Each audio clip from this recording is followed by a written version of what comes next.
I seem like what I have now is a lot of unfinished projects or unfinished everythings. One thing that is finished in terms of time was our summer team. So let me share a little bit about that.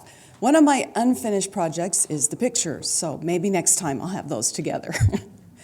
We did the Forest Angels team, and because our Tanzania team was canceled, and while we weren't real excited about it at first, we did come up with some ideas to make it fun for the kids and try to make it more of a learning experience about missions.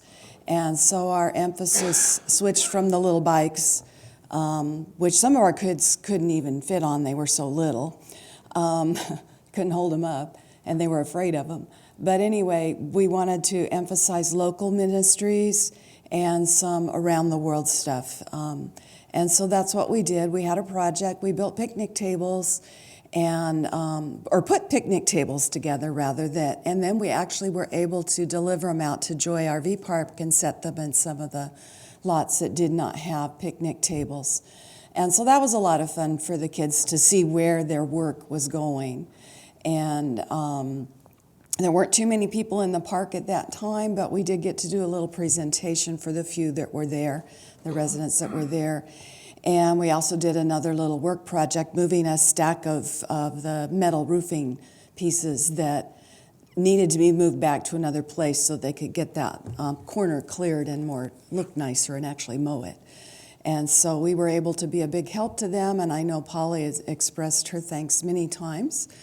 Other things that we did, we went to House of Hope 2 mornings, and Anthony very nicely drove us down there and had to make just one trip because we loaded all the bread and took the bread in at the same time.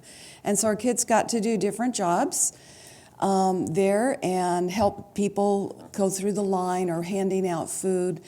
I have never been there before, because 5 in the morning is not my idea of a proper time of day to be up and moving around. But Bob does go whenever we have a Monday off. He likes to go down there and volunteer, and praise God I don't hear him get up when he does go.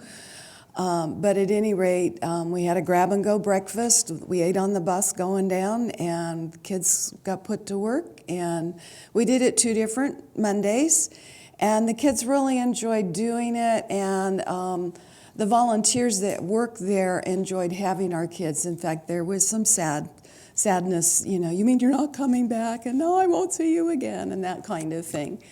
And so I know Evan has gone back down and volunteered again since then, so that's been kind of neat to see that it's extending on.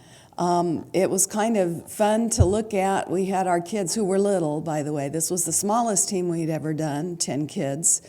And they were the youngest team we'd ever done, and they were the shortest team we'd ever done.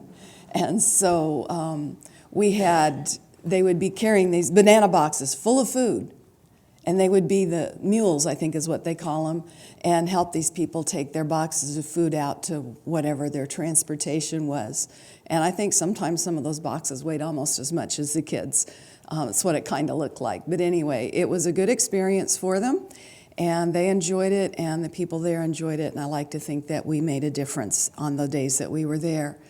Another thing we got to do is we went to seafarers and learned about seafarers. There had been a large volunteer youth group from, I believe it was Tallahassee, that had been there the week before, or the days previous to us getting there. So all the little projects they were going to have us do were already all done.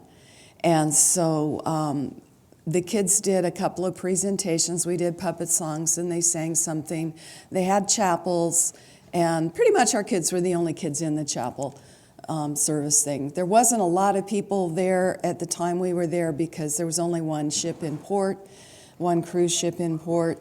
And so one of the things they had us do to get the kids to be less shy, which they usually aren't, in talking to people, is they had a little survey where you could go ask and find out where they were from, if they had family back at home, how long had they been working on the ships, and what was their job. So that was really interesting. Most of the people were either from Indonesia or they were from the Philippines. There was one man from India who had been working on the ships for 18 years. In security is what he was doing then. And then one man from Romania. Oh, and there was a girl from, was it Jamaica? Yeah, Jamaica. That was her first time there. So it was real interesting to learn about what they provide, the services they provide there at Seafarers, which I think is now officially Port Canaveral Ministries. But it's always going to be Seafarers, just like BCC is always going to be BCC and not Eastern Florida State in my brain. But at any rate, it was a good experience for them to step out of their comfort zone there and go and talk to people who did not necessarily speak English real well or were more interested in their internet and their stuff home. Anyway, good experience for them. We did go to Wycliffe, to the Discovery Center. That was our sightseeing day, and learned a little bit more about some other global missions, and that was real interesting. They have a nice setup there for kids. And then in the afternoon, we went just down the road a piece and went to Campus Crusade and learned about the Jesus film. And we had set up a tour time for our group, but they asked if we could have a group of MKs from Wycliffe come and join our group. So we were a mixed group in that way when we went through and learned about the Jesus film and a little bit about how they did it. And one of the things that we got to do was when they dub in the film in other languages, they don't just speak the words, but they have to try and make it match mouth movements as much as possible so that you're not so distracted when the mouth is doing something different from the words that are coming out. And so we had one of our girls, Nikki, who's been here as a mustard seed, I think, probably, and a peanut. So many of you have seen her. But anyway, she speaks Spanish at home, in the home. So she was volunteered, or she volunteered, I don't remember exactly now, to read a part in Spanish. And so it was a short film they have that had a clip about Mary Magdalene. And I don't know if it was a separate film or just part of the Jesus film. But so she was reading the part of Mary Magdalene, a short part, like after when Jesus had risen. I think that's what it was. And so first she read it over the top of the person speaking English. And then the next time through, she just did it in Spanish. And then we were able, they filmed it, and they recorded it. And so then we were able to watch it on the screen. Here's Mary Magdalene doing her thing, but it's Nikki's voice in Spanish. And she was so cute because when she came to the last part where he's alive, she was real excited. He's alive! And so, that wasn't on the recording. And then she got to have a recording of it. They gave her a DVD with that short little clip on it for her to take home to share with her family. So that was really cool for her. They got an opportunity because they talked about eating foods that you're not used to. It was crickets, and this time I think they were salt and vinegar flavored. So we had several volunteers, Bob, of course, being one of them. And so they stood up there and they crunched away on their crickets, which I imagine were crunchy and salt and vinegary, and I'm not sure I would want to eat them, but sometimes you have to do what you have to do.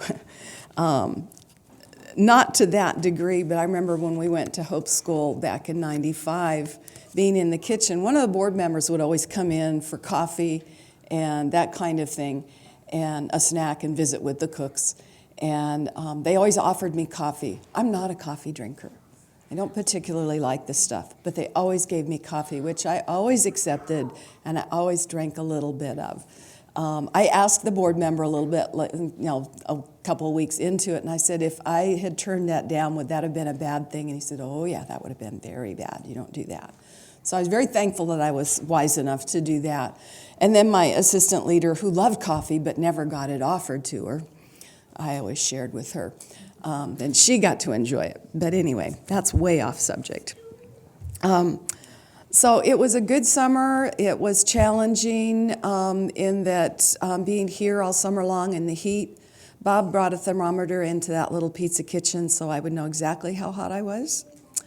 coolest it ever got was 84, and that was first thing in the morning when I opened it up. You couldn't leave the screens open because you didn't want critters getting in. And then it got all the way up to 98, which just thrilled me to pieces. I told Sierra, if you found me in a puddle on the floor, to go find Mr. Anthony. But he did provide some tarps, and we blocked off some of the windows with cardboard so the sun didn't shine in. So I guess that helped some. But anyway, it's a nice kitchen if you could make it cooler. Other than that, I don't recommend it. So the summer was a good one. Wasn't what I was expecting to do, and but our kids, when we went, it's just like home. You've got kids. I never had children, so I can't speak with great authority, but I've heard lots of stories where they don't behave well for you, but when you go out in public, they do okay. Well, this is kind of what our kids did. We did get to go to 3 different churches. One of them was ours, and so it was really kind of cool to go and have our friends at church, actually see some of what we do instead of just listening to us talk about it. And our kids did well. They behaved. Even the one boy who refused to participate in everything got up in the lineup when the kids got up to sing and do the little presentation. Of course, he didn't know what he was doing, but he got up there, and so that was a praise. And he was pretty much that way all summer long. We had talked to his mom and said, yeah, he's that way at home too. And it's like, okay, this is good. I talked to his aunt the other day when we went up to Ohio for Paul Kramer's service, and she said, what did you do to him? He's smiling more, because that's not something he did a lot of, and he's actually helping out in the kitchen, because that's where he migrated to all the time, was to the kitchen, and we have to shoo him back to where he was supposed to be. So God does make changes. They're not always visible when you have them, but he does change them, and that may seem like a little thing, but if you know Jonathan, you know that was a huge thing. Kind of my thing that's been going through my head a little bit for me, because I'm a great procrastinator. I'm good at putting things off. I've been doing it for years. I've had years and years and years of practice, and then I do manage to get it done. So the summer, while it's not unfinished, it's unfinished in the fact that I need to keep praying for these kids and the changes that God did in their lives, that they would stick. At home, I have lots of projects. I'm on what I call the dregs of my kitchen remodel, and I just need to get busy and finish up the last few things I do. They're things that I don't exactly know how to do, so that makes it difficult. And some of them I've just been putting off, and I'm very good at that, but I'm really tired of not having everything put together. And then there's our plumbing project that we still don't know where the leak is, and so we don't know how to fix that, but we won't go any further on that.